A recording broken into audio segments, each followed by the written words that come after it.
practicing and improving your skills and being conscious about where your mind is while you're fishing, you can maximize that. When you're just haphazardly doing it by accident, sometimes you're in that moment, sometimes you're not. But when you actually practice it, I promise you, it's something that's going to help you it's going to make you get better. How I arrived at this, like I said, there's not a lot of information out there to help you find, that's talking about the mental aspect of fishing. We talk about everything else except for that. We talk about equipment. We talk about live scope. If you wanted to find out about live scope, like I said, you could find a bunch of information on that. But when it comes to your mind, there's not really a lot. And how I found out about it is, or what made me become more aware of it, was actually when I started fishing the FLW tour. To give you some background, I always fished the BFLs. Everybody's familiar with BFLs. Back when I was fishing, it was the Walmart BFLs. That's what I grew up fishing. That's how I learned how to put together a day of tournament fishing, and how I learned how to really fish tournaments was through the BFLs. And I could practice, 5, 6, 7, 8 days, however long I want to. I would find a schedule in the fall, and I would already start going wherever the first tournament was in January or February. I would start going there in September. And so when I started fishing the FLW tour, had closed practice dates. You could only practice 3 days, and then you had the 30-day off limits period, and then you couldn't talk to anybody for several weeks before the event. So we had limited practice. And what that limited practice did, it really shrunk. I don't know what's the correct verbiage, but it shrank down the time and the things that I could spend my brain energy worrying on. I couldn't worry about if they were on the top water or if they were in 2 foot or 5 foot. You had 3 days. And you had to be extremely efficient in those 3 days. And that limited practice, that helped me cut down on some of the noise, because there's a lot of noise when you're talking about fishing. Understanding your angler identity, that's also it's going to let your mind use your brain bandwidth. That's the best way I can use to explain this. So, the way I see this going is it's almost like your computer. You guys ever been working on a computer and you got too many tabs open? You got too many tabs open. You're trying to be on the internet. You're trying to play, if you're like my little boy, you're trying to play Roblox. You're trying to do this. You're trying to do that. You got 15 tabs open on the internet, and your computer gets real slow. You know what that's like? You start cussing at your computer, saying some intense language at your computer. Well, that's what it's like when you're fishing and you're thinking about deep, shallow. Kevin Van Dam caught it on 6XD. Jimbo said to throw a drop shot. Oh, this guy's catching him on Instagram. All your bandwidth in your brain is just going so many different places, and it's counterproductive. It's super counterproductive. So that's one of the things we want to try to avoid. And also, just knowing your angler identity, it just lets you be in the moment. It lets you focus on the things that really matter. As I said, the first thing that I said, one of the things that you have to avoid is the noise. And we focus so much on hook, line, and sinker. Hook, line, and sinker. What color? Watermelon. Red, blue, green. A new color. 2 strands of blue. Orange. This. Got to be 10-pound test. Got to be 6-pound test. Your brain is so many different places. But I don't know if you guys ever studied like the top 10 photos of any kind of national level tournament. Those top 10 guys, there's almost never more than 2 or 3 of them throwing the same thing. And so knowing your angler identity, it lets you be in the moment. It lets you focus on what you can do, what you're good, what Brian Latimer's good at. So that's what I'm talking about here, angler identity. Knowing what you're good at, canceling out the noise so you can concentrate on the things that matter. Okay? So the things that matter, if you're good, if she's good at throwing a shaky head in 2.5 foot of water, and then he's good at throwing a 6XD on river channel ledges. The fact that your confidence is in that shaky head in 2.5 foot of water, you're not even worried about that. Your brain bandwidth is narrowed, and you process things a lot faster, and you're able to concentrate on the things that actually matter. The things that actually matter most of the time when we think it's bait, line, look, things that actually really matter is paying attention to weather conditions. It was hot for 3 days, and now it's cold. Or it was cold for a month, and then it instantly got hot. Things that matter, and give you a good example. Things that matter is, well, I was catching them on this one bridge riprap, but I've noticed since I was fishing on the other side, there's 10 boats went by that same bridge riprap. I probably don't need to fish it anymore. Probably should look for something else. That's the stuff that actually matters. That's the stuff when you're talking about, especially from a competitive standpoint, that's the stuff that really matters. It's not, we put a lot more emphasis on, man, I ain't gonna be able to compete. How many times, listen, raise your hands if you heard this sentiment recently. I know you have. Can't compete without live scope. And I'm sponsored by Garmin, y'all. like I'm sponsored by Garmin. How many times have you heard that? Can't compete without live scope. Them boys are live scope. Boy, I tell you, live scope. Let me tell you something. If you got live scope, you can get beat just like everybody else, even if you got it. I got live scope. I ain't win no tournaments in 2020. So that stuff has its place, and it does carry some weight, but it's not everything. Knowing who you are and what you do well is what's going to carry the most weight, okay? So remember that. So let's dig into this. Talk about what it is, what it looks like. I've kind of went through, just skim the surface, but I really want to dive into it, and so you can apply it, so you can leave this room feeling a little bit more confident and really understanding what I mean when I say building your angler identity, what that looks like. And I'm going to use myself as an example. Some of the stuff I'm going to talk about is going to be about me. I'm not doing that to toot my own horn or talk about my own lifestyle, but I don't want to be up here just saying a bunch of bull crap, and the only way I can do that is to really just share with you experiences that I've had, because that's the only thing that I really got to relate to is the experiences that I've had, tournament experiences that I've had, good and bad. I've learned just as much from my bad seasons and bad years and bad tournaments and bad days and fishing that I've lost. I've learned just as much from that stuff as I have the good tournaments and the good years and the big ones that I have caught. I've learned equally as much from both sides of it. So, give you a good example. My first couple years fishing professionally, when I say fishing professionally, fishing national tournaments, was very interesting. It's something that I actually studied my results a lot. How I felt, the actual result, where I finished. And a lot of times the results, you have to be careful about studying results, tournament results, because you're participating in a sport where it's hard to judge how good you did by wins. And so your perspective on what a win is needs to change a little bit in our sport. And if you're playing basketball or you're playing baseball, you either win or you lose. And it's just the dynamic of fishing is so different than any other sport. There's tournaments that I've had where I finished 49th and I won. And what I consider a win is when I'm thinking, when I'm operating and I'm fishing, and I consider a win like when it was cloudy for 3 days in practice, it turned off sunny, and I went from throwing a crankbait to throwing a wacky rig. That's a win for me. And it worked. I noticed it. I noticed a change. I said, what I wasn't doing is not working. I changed.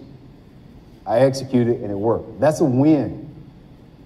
Okay, that is a win. And so your perspective of when you win versus a loss it needs some adjustment in the realm of tournament fishing. And I'm telling you, you're going to notice this, especially from people outside of the fishing world. The thing I notice is from people outside of the competitive, like the national scene. To me, I've had tournaments where I finished 32nd, 20th. I felt like, dude, I was way more proud of that finish than I was when I finished in the top 10. And, I'll somebody, I may meet somebody walking off stage and say, oh man, you'll get them next time. I'm like, dude, if you would have saw my practice versus me getting up here weighing 10 fish for the last 2 days, I didn't had 10 fish in 3 days of practice. And so for me to get through that mentally and keep my head in the game was a win for me. So I want you to change your mindset on what a win is in your club tournaments, high school tournaments, whatever you're fishing, even your just weekend trips. It may not always be that a win, because you win too, even if you're not fishing in competitions. Obviously it feels good when you reel in a 7-pounder, right? Like I think everybody can agree to that. That feels really pretty daggum good. I know you holler, I know you do. You put your shot on Instagram or Facebook or whatever it is and show it to your buddy. Y'all show a lot of them pictures of me. I can tell you that. So that's a win, right? But it's also a win when you say, hey, dude, I really don't know how to read. I don't know how to read my graphs that good.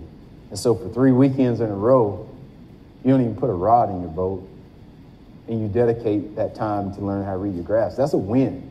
That is a win. And then on the 4th weekend, you go out and you catch fish doing it. That is a 100% win. And so your perspective of what's successful and what success looks like, it needs to change a little bit. And keep that in mind when you're analyzing how well you're doing. Recognizing what you're most confident in. This is probably everything that I'm going to say after this is going to be pretty much just saying what I just said. It's recognizing what you're good at, and what you're not good at. One thing I've noticed that most of you guys don't realize about professional fishermen, there's a term that we throw around really loosely that is probably not very indicative of what the truth really is. Most of your professional fishermen are probably not that versatile. I want to say that most of us, including yourself in this room, there's really only probably 3 or 4 things that you're really good at. And for a professional fisherman, it may even be less. You may only be good, like really good at 2 to 3 things. And that's good. That's always looked at as a fault. And I guarantee you, most of you have told yourself that I don't know how to do, I don't know how to do, I don't know how to do, I don't know how to do, I don't know how to do, X, Y, Z, I don't know how to do, I don't know how to do. That's not really bad. That's actually good. Now, I mean, raise your hand if you're an angler in this room. Maybe you say, well, look, I don't know how to catch fish in 30 to 40 foot. I don't know how to do that. I can't do that. A lot of people say that. That's probably deep water fishing is probably the most intimidating way to fish because you can't see nothing. You're trusting your electronics to show you everything, right? So it's intimidating, and you tell yourself, I don't know how to do, I don't know how to do, I don't know how to do, I don't know how to do. I can't do it. I can't. Well, shut up. Stop saying that. Stop saying you can't do that. What can you do? What can you do? I just made the analogy earlier today. What you can do will show itself up when fishing sucks, because that's when we usually rely on our crutch.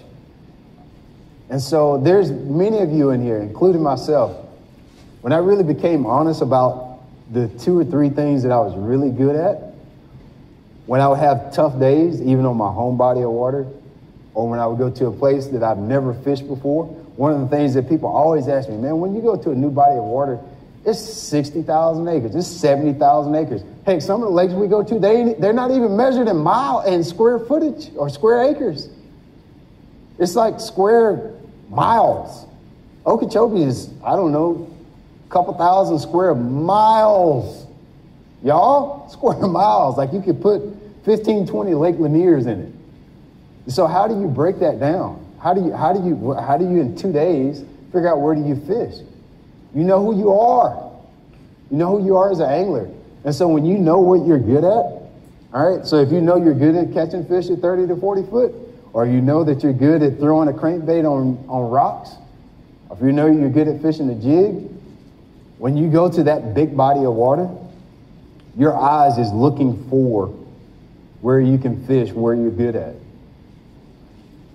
When people come from out of town to Lake Lanier, what's one of the things that you guys hate most about Lake Lanier? Because I know somebody in here fishes it. Okay, boat traffic. Well, that's probably a bad example, but yeah, you're right on that one. How many of y'all say clear water? The water's so dang clear, so clear, so clear. The water's so dang gone clear. Those freaking spotted bass, I hate them. The water's clear. And that's what people say? I can't fish that clear water. Well, then don't fish it. Aha, like don't fish it. Go find the stained water. Now, will you win the tournament like that? Probably not. But it's dang sure a lot better than fishing for 5 days, doing something that you hate to do, and then finishing dead last. And that's what you have to do as a professional angler. I never learned that until I was forced. You got 3 days on somewhere you've never been in Texas. What are you going to do?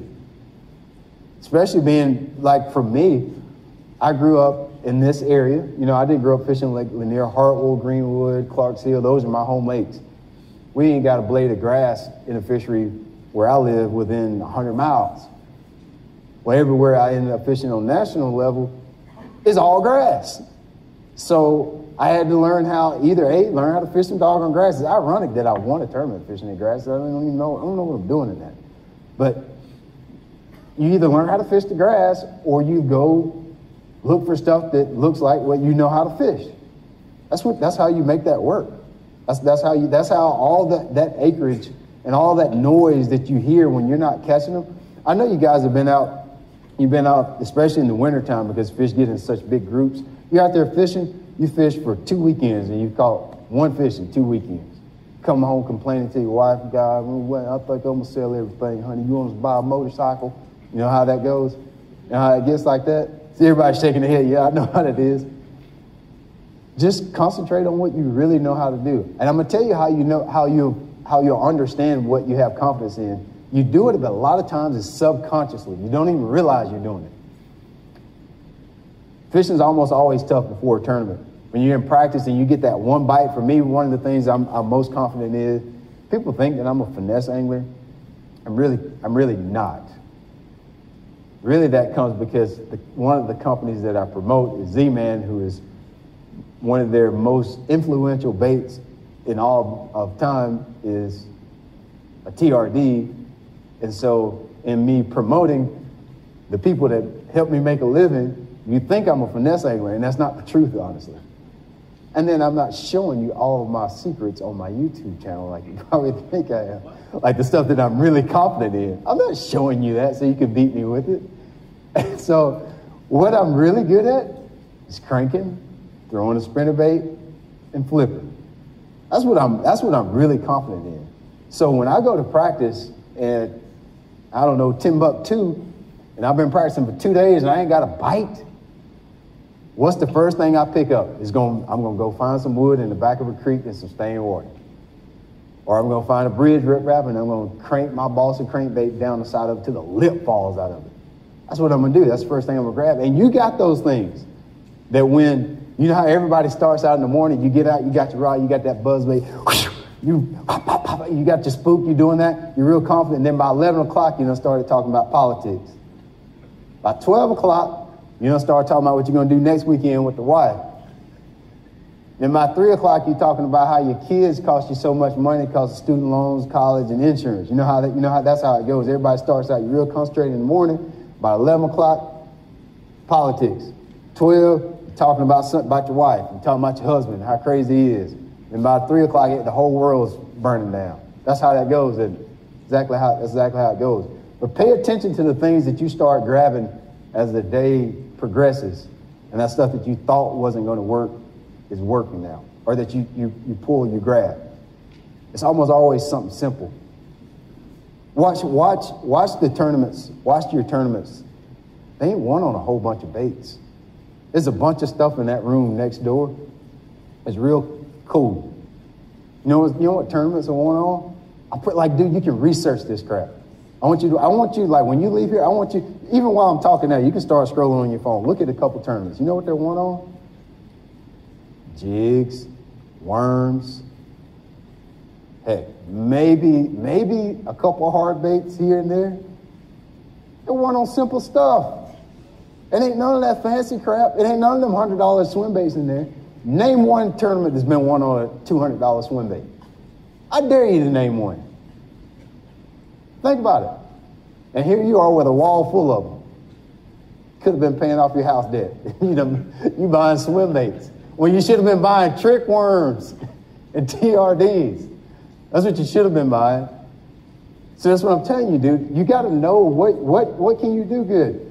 If you start to pick up, when you start talking politics at 11:30, and the first thing you start to grab is a Carolina rig, that's your angler identity. That's what you're good at. That's what you're really confident in. Fishing slow. If at 12 o'clock and you ain't got a bite, or you got one that's about as long as my shoe in your live well, and you start going to your crankbait box, that's your angler identity. You like to cover water. Is it starting to make sense? Is it clicking, or am I just talking? If I'm clicking, good, let me know. Give me a thumbs up, shake your head, and spit in your dip can, your dip bottle, whatever y'all do. I know a lot of people dip. I can't stand the thought of somebody dipping. God, that's so... But just do something. Let me know it's good. I know you can't say amen because it ain't church. You ain't got to do that. Amen. But is it making sense? Whatever you start to grab for when it's sucking, that's your angler identity. And a lot of times we're not consciously doing that. You know what I'm saying? Like you're not conscious. You do it subconsciously because you're talking about politics. Because you're used to your brain bandwidth. Remember what I was talking about in the morning? By the time you get to 11 o'clock, because you're talking about so much stuff and the noise is getting louder, that your brain bandwidth won't even let you see what you're doing. You're not even conscious of the moment, what's going on. And so that thing that you grab when you ain't got one fish in the live well, or that thing that you grab when you have no fish in the live well later in the day, that's who you are. And once you learn who that is, if it will work at 12 o'clock in the day after you ain't caught nothing, think about how many more fish you would have caught if you would have spent 2 days using the thing that you're good at and started your day at 7 o'clock doing the thing that you waited until 11 o'clock because you heard at Jimbo's seminar that if you throw a 13-inch swim bait on 20-pound test because they eat trout and they catch 10-pound spotted bass in California, so I could do it. If you would learn to put that crap away and pick up the daggone trick worm with the shaky head on it, then you would have caught a whole lot more fish because fishing's simple anyway. So how many of you, I'm going to prove it to you again. I got to prove it to you 12 times. How many of you probably grew up fishing?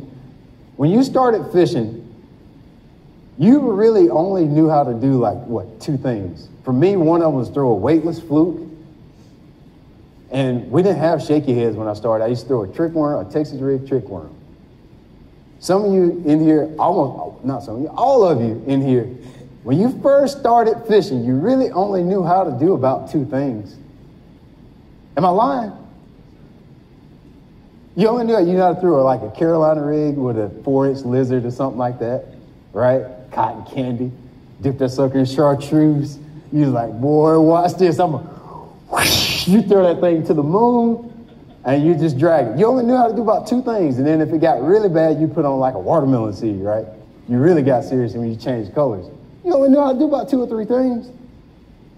And then what you perceived to know more, you started getting more tackle. You started listening to more YouTube videos. You started watching me on there talking about Z-Man this and Z-Man that. You start buying this, you start buying that. And then there's a guy in California throwing them big swim baits, and then you bought pencil poppers, and then you bought all this stuff, right? And then I bet you, if you analyze it, your fish catches and your success started going down, down, down.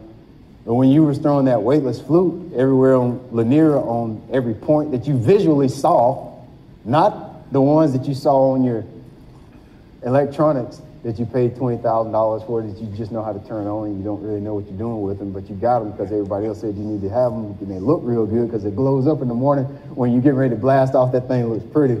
All them grass laid around. You don't have a clue what you're looking at, buddy. You don't even know how to. I said, man, give me one of them waypoints off there. You wouldn't even be able to do it, would you? You know how I know? Because I don't know how to do it either.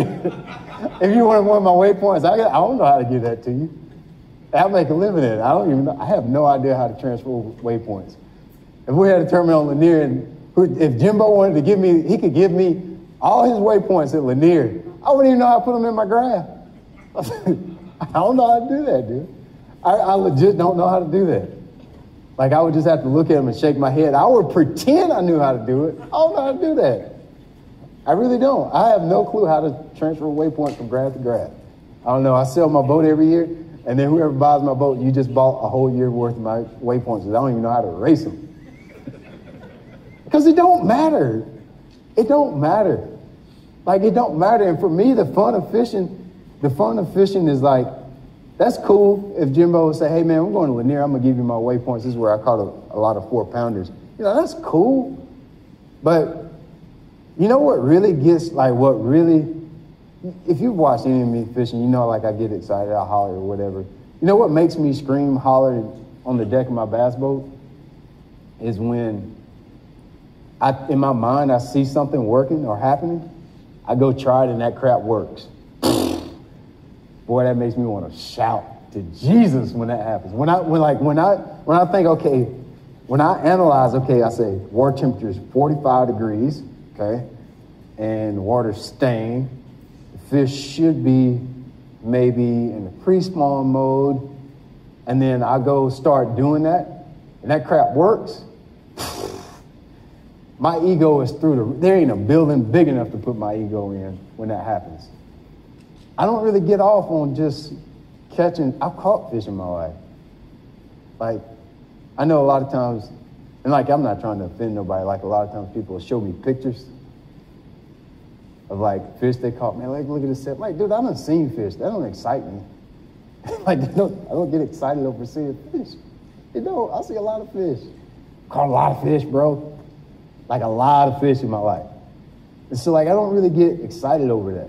But what I do get excited is when we start talking about, like, why you caught the fish that you're showing me. Or, like, why you did something versus doing something else. Or how you got good at fishing finesse stuff. Or how you got good at power fishing. That's what makes me excited. And so think about that in everybody's individual lifestyle. Think about it. There's some technique. And when it's sucking and you whip that Carolina rig out there with that 4-inch lizard on it, you dip the tail in and you got 12-pound test main leader and you got an 8-pound test main or a leader line because it makes your lizard float up in the sky like you think it does, but it really doesn't, and it drag the bottom anyway. Like, whatever that is for you, you need to start doubling down on that, man. Like, start really, okay, so I can use that here, so I can throw a shaky head on docks, okay? Man, I realize I can fish it vertical. Then I also realized that, you know, I can start putting a shaky head, I don't know, on rocks. And you start learning, okay, this shaky head with this line tie is better than the shaky head with this line tie. I can fish this one through grass. Now I can use this jig head when I'm fishing around rocks because it protects my line tie. Them little things right there, that's what professional fishing is. Learn that real quick. All them guys you're seeing on TV is noisy because all your TV shows, they're showing 15 people in 30 minutes. And so it looks like everybody knows how to do everything. But once you really start digging into the personalities, they're only good at 2 or 3 things, and they take them everywhere they go. Myself included. 2 or 3 things everywhere you go, and you learn how to use them in different scenarios. You know who you are. So when you go back in that building, you start shopping. Before you swipe that card again, good buddy, because y'all know you ain't got by. Some of you probably can relate, some of you probably can't. When you put all that stuff on the deck, you say, I'm gonna get one of these, I'm gonna get 2 of them, I'm gonna get that. And you get to the thing, and he says, all right, man, 263.33. You pull out that card, you be like, boy, I hope this goes through. God, I hope this card goes through, because I don't know what I'm gonna put back if I don't. Before you swipe that card one more time, think about what you're good at. Some of y'all, all you need is some more green pumpkin worms. That's all you need. Some more green pumpkin worms, and you need some practice. And then there's some of you, you need more spinning reels. Or maybe you need more bait casters, and you need to get rid of your spinning reels. Whatever that is. You see me fishing spinning reels all the time on my YouTube, so you think you need a bunch of spinning reels. Well, dude, you ain't good at that. And don't worry about it right now. That's cool. You already know who you are. Be confident in who you are. Don't break it down. All right, lastly, I don't know, how am I doing on time? 11. All right, good. This is. I'm going to skip down to the bottom of this, because I kind of went through a lot of my bullet points, the most important ones. But tell you what you need to do. Talked about what angler identity is. This last part I want to talk about is things to avoid. I'm gonna look at my list real good because I want to hit every last one of them. So if I'm glancing down at my phone a lot, I just want to make sure that I really leave you here with things to avoid. I've already talked about some things you need to do. Things you need to avoid, all right? So that you can realize, be confident, and know your angler identity. Where you are right now, listen, you're not beneath. This is the thing I love about fishing. If we were to have a tournament today, we would go, if Jimbo said close down the whole thing and everybody in the expo, we'd go have a tournament for $10,000. I think, and this may not be the case, just let me draw this scenario just to make a point, okay? You probably, might not, but you probably would assume that I have an advantage over you, okay? I'm just drawing an analogy right here. I'm not trying to stroke my own. I'm just drawing an analogy. You probably would assume if he closed the seminar down right now, we went and we had a tournament, Lanier, $10,000 first place. There is at least a group of people who will say, I'm not going in there. Brian is better than this, and a whole bunch of scenarios or whatever. What I love about fishing is that's not the case. Now, if we would have a basketball game in here and you had LeBron James here, a bunch of us, you could put all of us against LeBron and he would beat us, right? That ain't how it works in fishing. Like, nobody in this room is beneath whoever you think the best fisherman in the world is. Like, you could catch 10-pounder, 7-pounder, a 30-pound bag just as easy as Jacob Wheeler or Jordan Lee or Gerald Swindle, whoever your guy is. You're just as confident. And the biggest gap is here, knowing your angler identity, knowing who you are. Because when we go to Lake Lanier, instead of thinking about what the fish are going to be doing, you're going to be thinking about what everybody else is doing. Well, I seen Jimbo on he said he's been catching them on a drop shot in 30 foot, so then you start trying to do it. You can't even got 30 foot of line on your spinning reels, dude. You know what I'm saying? But there is a group of people that looks, okay, man, it's snowing, it's cloudy today, I know spotted bass like brush, and then they start fishing every brush pile that they can find, and then you even thought about who else is in the tournament. And then that's the guy who ends up at least doing well and enjoying his day. It's where you're going to have to get to A, have better results, to enjoy fishing, and just to get better. Just to get better, because like I told you at the beginning, our perception of what winning is has got to change a little bit. You ain't going to win. Like, obviously, Kevin Van Dam is the most renowned fisherman ever, right? And he has 24 wins in like 20 years or 30 years. So your perspective of what winning has to be is your personal win, staying in that process and understanding that a win sometimes is just changing. A win will be finishing 30th sometime, or in your club finishing 10th. Or last year, maybe in your AOY standings in the club, you finished next to last, and the following year, you finished 4th or 5th. That's a win.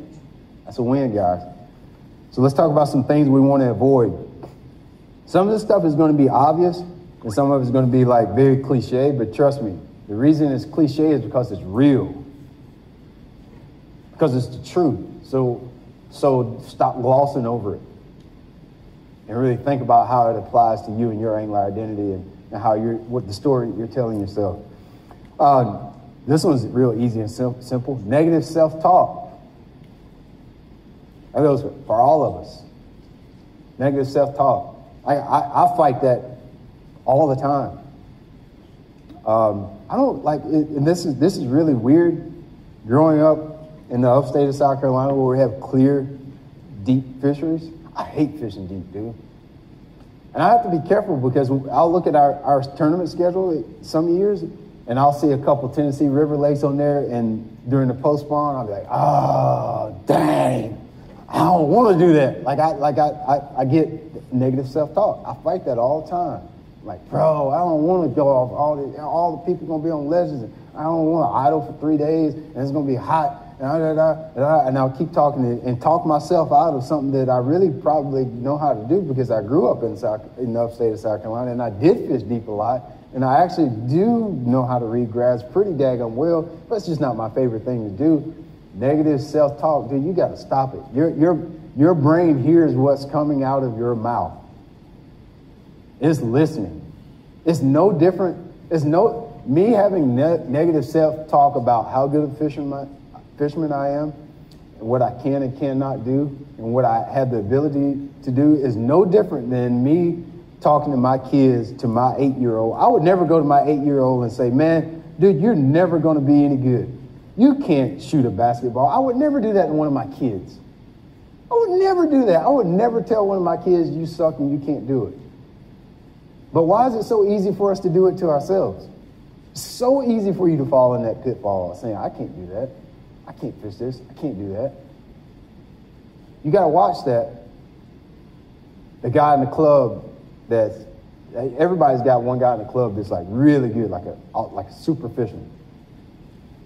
Watch yourself when you pull up to the tournament, to the lake that he's won the last 6 times and saying, man, we ain't going to be able to beat old Claude. Claude's good, boy. God, boy, they ain't going to be on dots. Claude's good. Well, I'm good, too. That's a sneaky way of negative self-talk. You got to watch that. Your brain hears what you're saying, and it's not helping you build your angler identity when you talk poorly about yourself. So Claude is good on Lake Sinclair.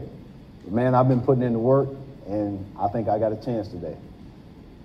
You're just as good as Claude. See what I'm saying? So avoid negative self-talk. This is pretty much the same thing. Thinking you are beneath your current competency level. I kind of already went through that. If maybe right now you don't know how to read live scope. Maybe right now you don't know how to catch fish in 40 foot. Maybe right now you're not good at flipping wood. Maybe right now you're not good at finesse tactics. But you're not beneath it. Just right now you haven't got to the point to where you understand how to do that efficiently. So avoid thinking that you're beneath a certain level. You can get there. You can practice just like I did. You can get better. Like you're not beneath. You just haven't arrived yet. All right? Like you don't have to. Don't say that. Don't say anything that will sabotage your future.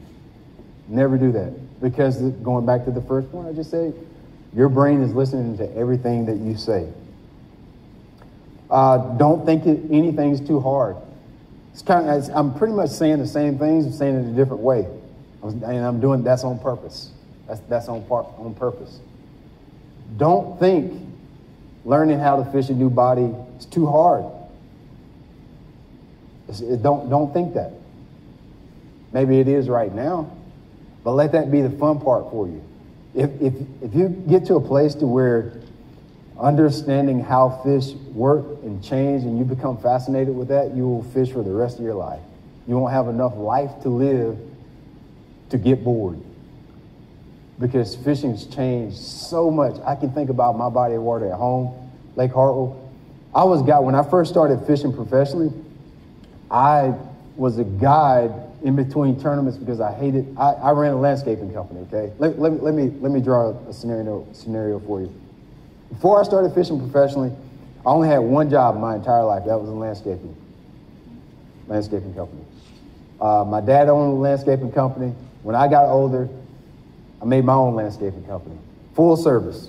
Everything from maintenance to installs. and I also drew. I was a consultant too. So if you built a new house, I would come in and tell you what you need to plant, how you need to plant, what type of grass, et cetera, et cetera, et cetera. That's what I went to school for. I went to 2-year tech, got an associate's degree in horticulture. I hated it, y'all. Like, it was miserable. I hated it. Hated it so much. It's the main reason I'm able to fish today, because I had a job that I hated. But I would never quit that job, because it was the only job that I could think of, that I knew of, that would let me fish 5-6 months out of the year, because in wintertime I didn't have to do much work. And then by the time I got busy, fishing season was about over. So I kept doing it, because I knew that was the only thing that was going to allow me the freedom to do what I wanted to do. Okay? So I'm drawing a picture here. I kept doing it. I kept landscaping it, and I got to a point where finally I couldn't do landscaping and fishing and guiding. I was balancing I was juggling all three. I got to where I would just let the guys run my company, and then I would guide in between tournaments, and then I would prepare it for tournaments at night. That's how I juggled that for about 3 years, doing all three of them. And I was a guide for about 3 years. And I learned so much guiding, just fishing every day and fishing with other people. And I could see myself in other people, because I was watching what they were doing, and I was realizing, I'm doing the same thing. I'm making the same mistakes. And thinking that something was too hard when they really could do it. I would take people fishing they would say, man, we really don't know how to fish. We don't know how to catch fish on brush. We don't know how to do this, or we don't know how to do that. And I would take them fishing, and a lot of times they would get in the boat with everything they need tied on. Of course, I would give them any equipment that I had or used. A lot of times they would get in the boat with something.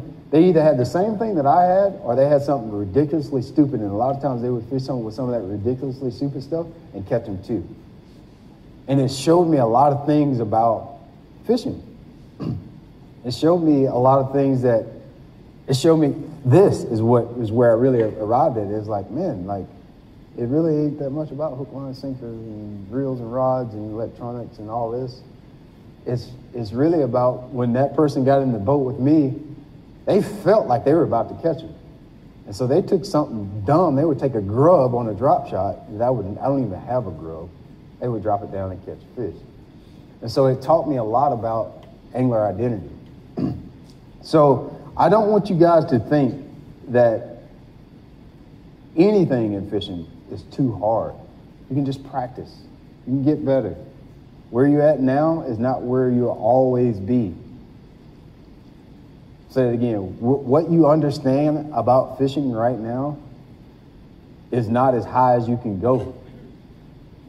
You don't understand it about fishing like how you will at the end of this year even, or even by springtime even. I know that because you're here. You made a big step to come here to further your understanding of fishing. Avoid. These are all things that you want to avoid. Avoid thinking you don't have enough money. Read that again, y'all didn't hear it. Avoid thinking you don't have enough money. That won't be everybody's problem in this room, but it's one of the questions that I get on DMs, on Instagram, Facebook, mailbox, at my truck, at seminars. How do you get sponsors? How am I going to get the money? Money, money, money, money, money, money, money. Yes, you are going to need some money. You're going to need some money. You're going to need some money. Let me put something in perspective for you. There's only one place in the world, the entire globe, the whole big world, that you can make a living fishing. It's in the United States. And so money's like out there. Like, you're talking to a guy, I just tell you, like, I made a lot of my money fishing. You know how I made a lot of my money fishing? For fishing, to buy crap, boats and trucks and entry fees. Raking leaves. So like this, I see some kids right here, because I know that's going to be, y'all, like the adults is not such of a big issue, but I see I see some like teens and 20-year-olds. That's one of the things you're going to fight. I fought it too, like telling myself I didn't have enough money or I never would have enough money. Dude, I raked leaves, picked up sticks, I installed irrigation, I dug holes, I put in outdoor lighting, I've hung light fixtures. I would do anything I could to get some gas money to go fishing. You live in America, and there's people that are fighting in other countries that are fighting to move to America so they can make money to go fishing. Think about it. Everybody know Carl Jacobson? You know Takahiro Mori? Shinichi Fukai? They weren't even born in the United States. They weren't even born, so like for you to say to be born in the United States, in the free world where you can make any kind of business you want to. I just told you I made money raking leaves. That's proprietary. Like, go to Lowe's when you leave here, buy you a 10 by 20 canvas and a rake. And you'll make money. You know, especially now, because the economy is so good, nobody's going to rake leaves. I guarantee you can make money raking leaves now. And it's so shallow and so easy that, like, it seems stupid. Dude, I made thousands of dollars raking leaves. Legit, I made thousands of dollars.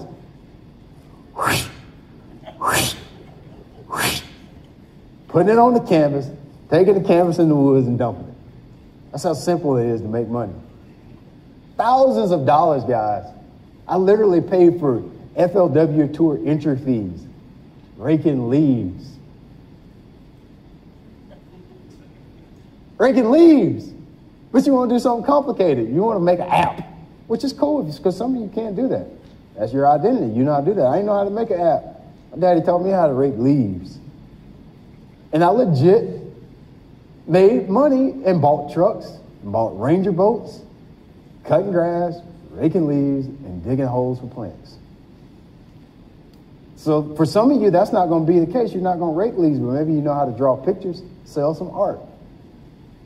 I don't know, maybe you know how to wash cars. Wash some cars on the weekend. You're not going to be able to fish. You're not going to be able to fish every weekend. I used to not be able to fish. I would fish from basically now until about May. And then from June to August, I didn't fish. I worked my butt off. So for a brief amount of time, you might not be able to fish. But now I can fish whenever I want to. Like, if I want to go to Mexico, well, I probably couldn't go next week because now I'm obligated to a lot of stuff like talking at seminars and stuff. But if I wanted to go, I could go. So you're going to have to live a little bit like no one else now, so you live like no one else later. I know you've heard that before. There's 3 more. Not trusting your practice. Avoid not trusting your practice. You caught them on docks in practice, they're probably somewhere still close to that dock in tournament time, okay? Always trust it. If you didn't catch him doing something, trust that. Let it out of your mind. That's one of my favorite things to do in practice is to go do something, go to an area of the lake, and then not catch it. That's out of my mind. I ain't got to worry about that. I can concentrate on what I know how to do. I've already said this one. Avoid becoming results-oriented. Sometimes finishing in the middle of the pack is going to be a win for you. Finishing in the middle of the pack is a whole lot better than finishing at the bottom of the pack. All right? You ain't going to win them all, cuz. Some of them you're going to grind through them and you're going to finish in the middle of the pack, and that's going to be a win. You're going to be happy about it. You're going to learn a lot of stuff about it. Avoid impatience. Avoid that. What I'm saying, and I'm talking about impatience on the macro. I'm not talking about you ain't had a bite in 3 hours. All right? The impatience I'm talking about is I've been fishing tournaments for 5 years, and the best I've did is 8th place. Be patient with yourself. Be patient with how quickly you learn or don't learn stuff. All I'm telling you is, in a different way, I'm telling you not to avoid negative self-talk. Be patient with yourself. Be patient. I didn't do well for my first 3 years on tour. I didn't make the cup. Finishing it in the 40s. My rookie season, I finished it in the 40s. Sophomore season, I finished it in the 50s, and I had my worst ever the third season. Almost didn't even re-qualify. Finished 98th in points. Third season, I had my worst season ever. Fourth season, best season ever. Top 10 in points.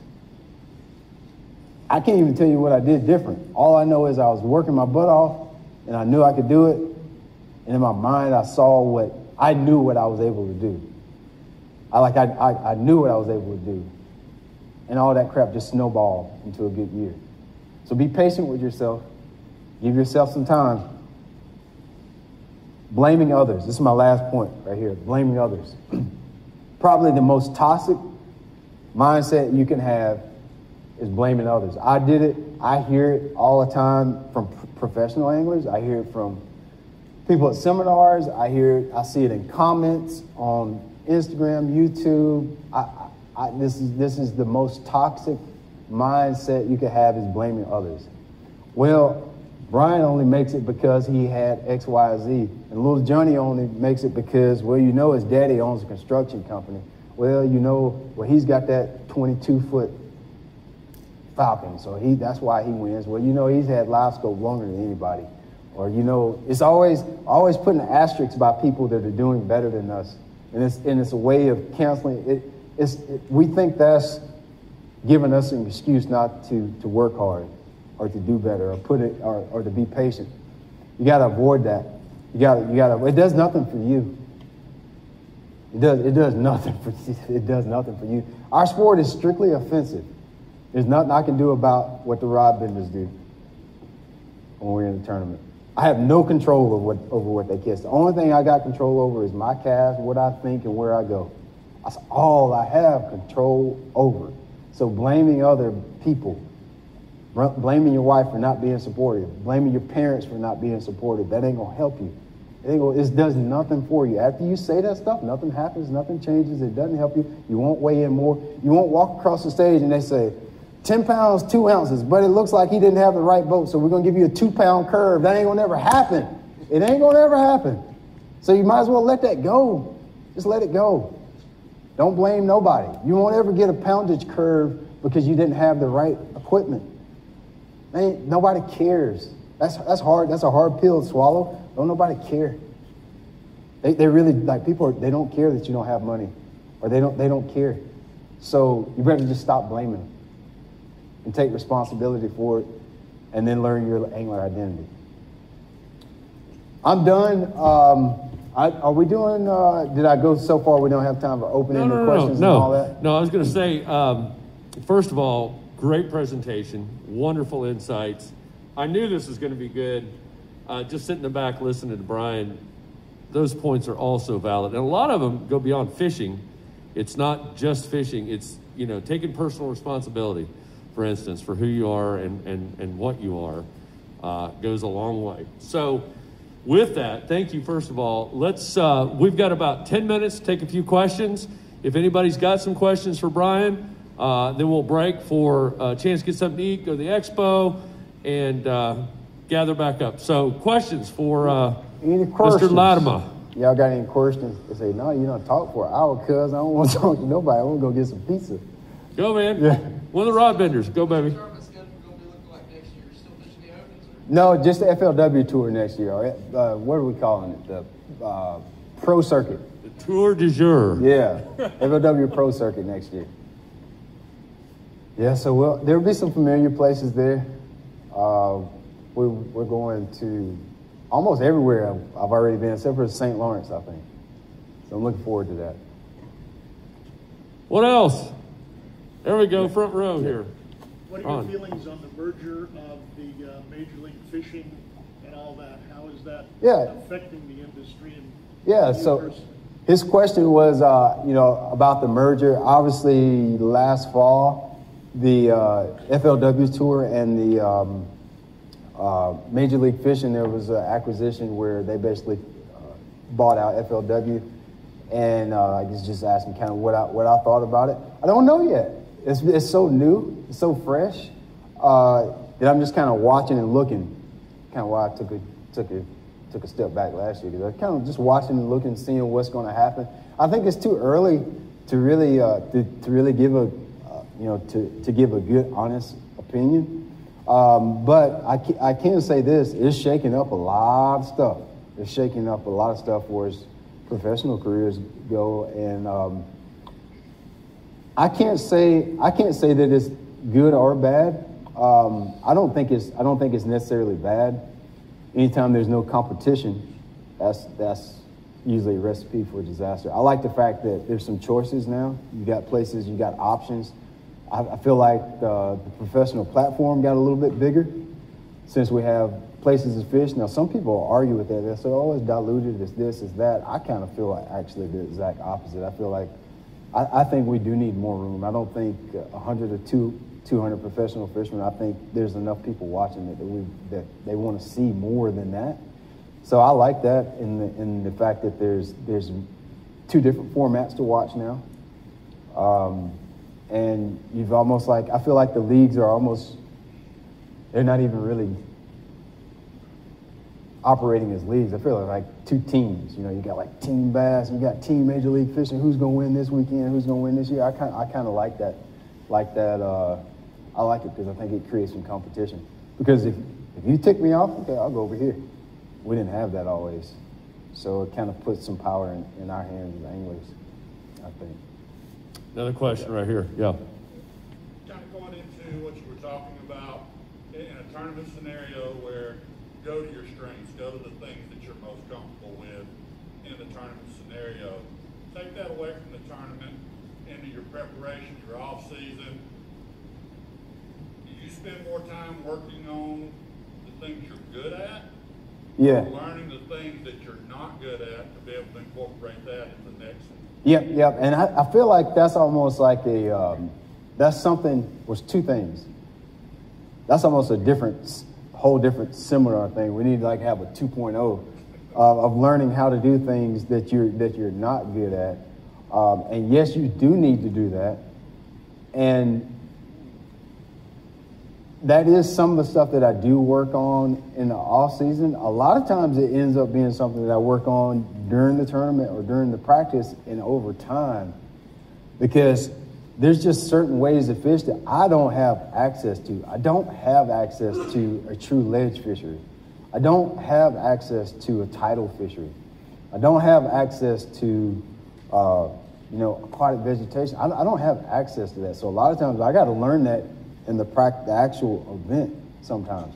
But I have begun to work on that. That's one reason that I really haven't considered that one of my sermons, I guess you would say, because I'm actively learning how to do that right now. It's something that I don't feel like I really know how to do well enough to preach about, I guess I would say. But one of the things that I have taken up in the last 3 years is saltwater fishing.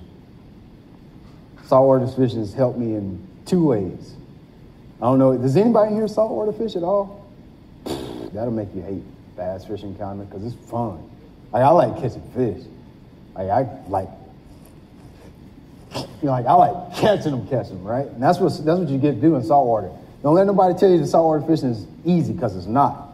I'll tell you why I like it. It's because when you're saltwater fishing, you're looking for schools of fish.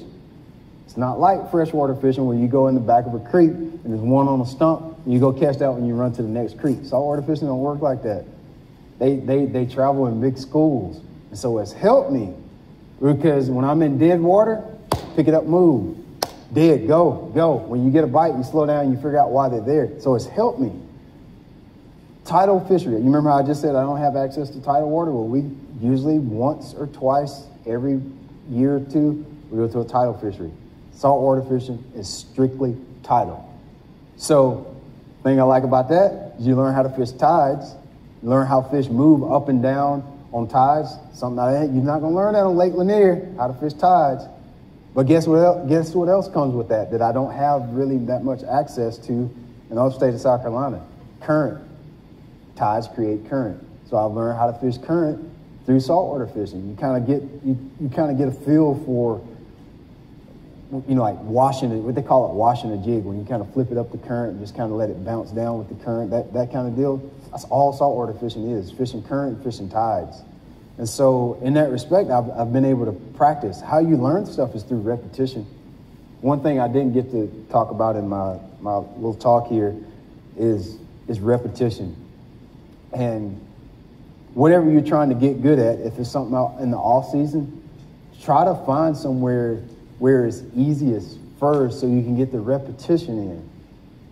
Like, it's harder for us in fishing because, like, if you for a baseball player, if he wants to learn how to hit a curveball, he goes to the batting cage and he practices all day hitting fastballs all day. How you do that in fishing? You know how I do it? You know how I learn how to read my graphs? Striper fishing at home, going following birds. I learn how to read my graph. You want to know how to read graphs in timber? Start striper fishing. You'll see how the fish moving in and out of the timber. You'll see what bait looks like in the timber. So it gave me the repetition. You're not going to get that kind of repetition fishing for spotted bass. You can get 5, 6, 7 bites a day on a good day. For striper fishing, you're going to kick their knock their lights out. So what you're going to do, I know y'all know what that means when I say lights. Not lights, lights. You'll knock their lights out.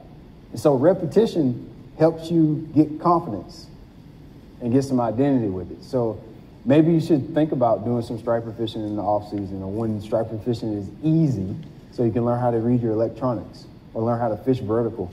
For me, saltwater fishing, that repetition, I'll spend 3 to 4 weeks, maybe a month every fall saltwater fishing. I'll learn how to fish current, I'll learn how to fish tides, and I'll learn how to find schools of fish. So think about that. What's something that you suck at that you need to get better at?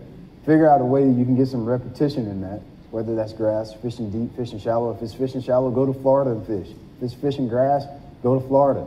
If it's fishing deep, you got Lanier. You got the best deep water playground in the country. It's the only, Lake Lanier is literally the only spotted bass tournament lake in the country.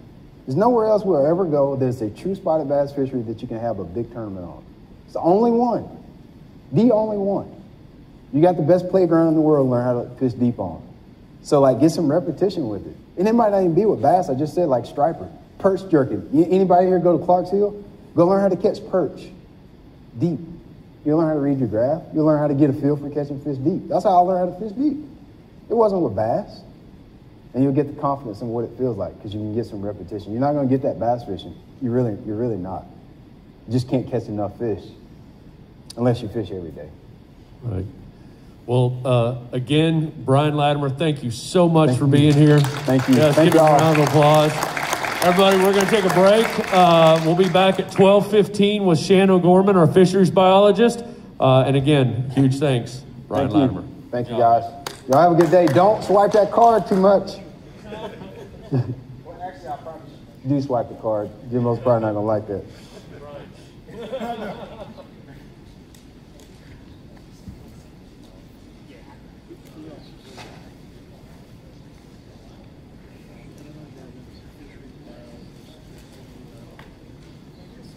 Brian, I'm a big fan, man.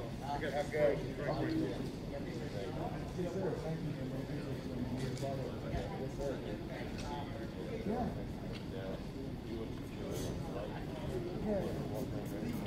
Yeah.